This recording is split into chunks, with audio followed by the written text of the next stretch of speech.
এখনকার যুগে কারো ভালো ভাবতে নেই, কারো ভালো করতে নেই। যার জন্য যত বেশি ভালো ভাববে, ভালো করবে, সেই পরে গিয়ে বদনাম দিতে ছাড়বে না। পরে গিয়ে বলবে আমার জন্য কি করেছিস, কি করেছিস তুই। কিন্তু তুমি তার জন্য করে মরে গেলেও কিন্তু কোনো দিন নাম পাবে না, বদনাম ছাড়া কোনো দিন নাম পাবে না। তো চলো, হ্যালো এভরিওয়ান, গুড মর্নিং। কেমন আছো সবাই? আশা করছি সবাই খুব ভালো আছো, আমিও ভালো আছি। তোমাদের সকলকে নতুন আরও একটি ভিডিওতে স্বাগত। তো সকাল সকাল উঠেই দেখো টিপ টিপ করে বৃষ্টি আরম্ভ হয়েছে। মানে কি যে বিরক্ত লাগছে, প্রত্যেক দিন বৃষ্টি হতেই হবে। তো সকালবেলা উঠেই আগে দেখি ঠাম্মার প্রায় বাসি কাজ সবই হয়ে গেছে।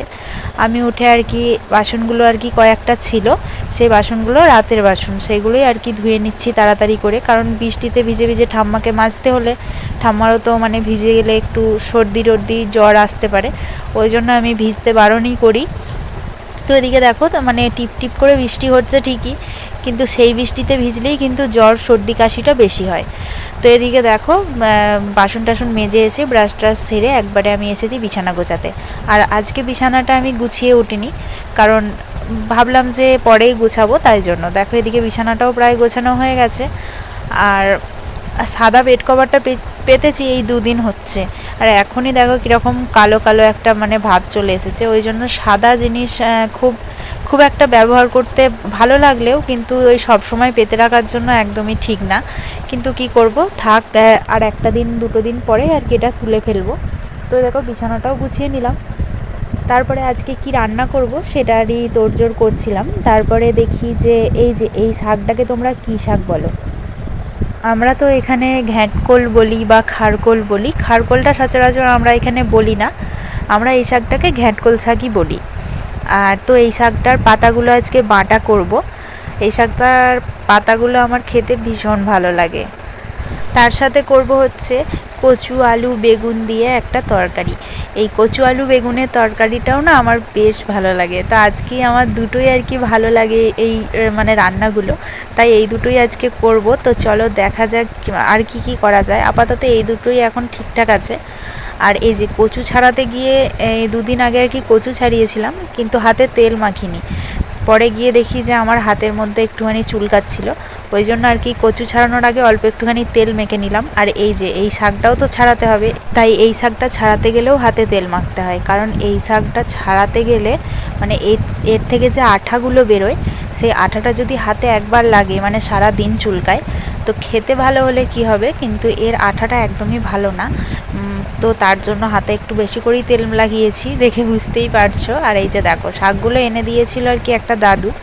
তো এই শাকগুলো না মানে একদিন আগে এনে দিয়েছিল, মানে আজকে যে ভিডিওটা করছি এর আগের দিন আর কি এনে দিয়েছিল।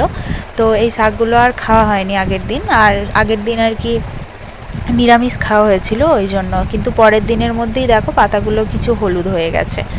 তো তার জন্য ভাবলাম যে আজকেই করে ফেলি। আর এটার মধ্যে তো রসুন দিতে হবে, তার জন্য আর কি আগের দিন নিরামিষ হয়েছিল বলে খাওয়া হয়নি। এদিকে দেখো সব শাক আর কি কচু আলু বেগুন সব কেটে বেছে রেখে দিয়েছি। আর এদিকে দেখো ভাতটাও হয়ে গেছে, তারপরে বসিয়েছি তরকারিটা। আর আজকে একটা নতুন উনুনে রান্না করছি, দেখেই বুঝতে পারছো। কিন্তু শেষমেশ আর আমাকে এই উনুনটায় রান্না করতে হয়নি, কারণ শুধু ভাতটাই হয়েছে। অনেক কষ্টে ভাতটা হয়েছে। তারপরে গিয়ে যখন তরকারিটা করতে গেছি তখন মানে উনুনটা ভীষণ পরিমাণে মানে মানে কি বলবো, একদমই জ্বলছিল না, খুব অসুবিধা হচ্ছিল। তার জন্য আবার সেই আগের উনুনটাতেই এসে আমি রান্না বসিয়েছি। তো ভাতটা অনেক কষ্টে হয়েছে, অনেকটা টাইম লেগে গেছে।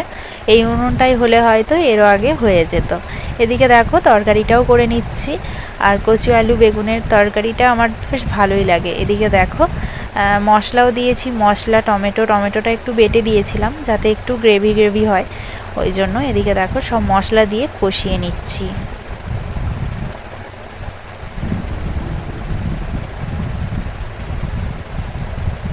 মশলা দিয়ে কষানো হয়ে গেছে, তারপরে দিয়ে দিলাম অল্প একটু জল।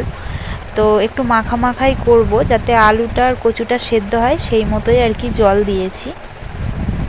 আর এই যে এদিকে দেখো লঙ্কা রসুন কালো জিরে আর কি সব রেডি করে নিয়েছি, কারণ এগুলো আর কি দিতে হবে এই খারকোল পাতাটার মধ্যে, মানে ঘ্যাঁটকোল পাতাটার মধ্যে। তো যাই হোক, এদিকে দেখো আমার কচু আলু বেগুনের তরকারিটাও হয়ে গেছে। চলো এটা নামিয়ে নিই, তারপরে গিয়ে ওই শাকটা আর কি করব।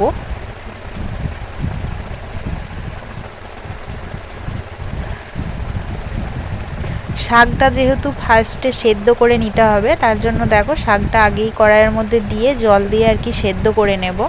আর এই শাকটা মানে কারা কারা খেয়েছো বা খেতে ভালোবাসো অবশ্যই কিন্তু আমাকে জানিও। আমার তো ভীষণ ভালো লাগে গরম ভাতে, আর এই শাকটা বাটা যদি হয় তো আমার খুব ভালো লাগে। দেখো শাকটাও সেদ্ধ করে নিয়েছি, আর এদিকে সেদ্ধ করে নিয়ে বেটেও নিয়েছি, আর তারপরে রসুন, কালো জিরে, লঙ্কা এগুলো আর কি বেটে নিয়েছি।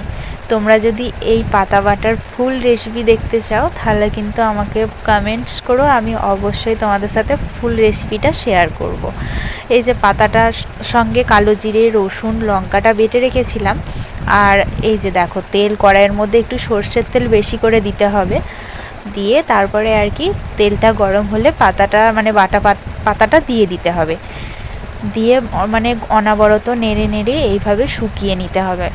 দেখো পুরো একবারে সুন্দর আলু ভাতে যেমন মাখলে একটা দলা বেঁধে যায় সেরকমই হয়ে যাবে। তারপরে লাস্টে একটা ডিম ভেজেছিলাম, একটা ডিমই বাড়িতে ছিল, সেই ডিমটা আর কি ভেজেছিলাম।